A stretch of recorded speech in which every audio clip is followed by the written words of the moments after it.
កាត់លើរដូវបញ្ជុំចាប់ដូនតាយំទុំដើ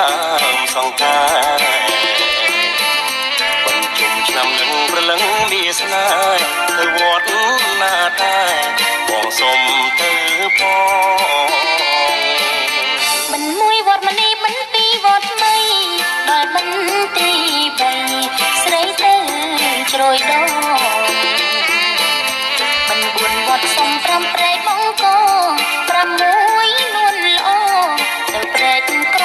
បើបន្ទី7ទីណាកលយានដូនតាចែកចានតារកកូនចៅបន្ទី7ទៅគៀនស្វាយក្រៅជួបជុំញាតិភៅពុតទឹងកងសើហើយឆ្នាំមួយឆ្នាំបាន7វត្តដូនតាប្រាកដលោកទៅទួលផលហើយអើយបបរៀងរសូមកូនចៅស្គាល់សុខសាន្តរុងរឿង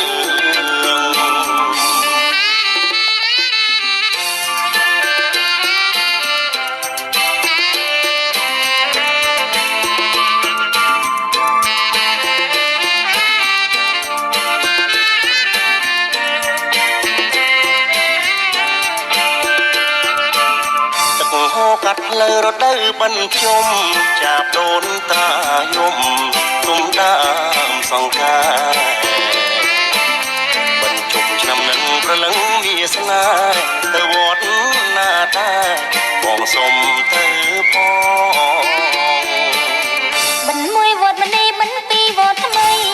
ដល់បន្ទី3ស្រីទៅជ្រោយដង4វត្តសុំ5ព្រែកបងក6នួនល្អទៅព្រែកក្របើបន្ទី7ទីណាកលយានដូនតាចែកចានតារកកូនចៅ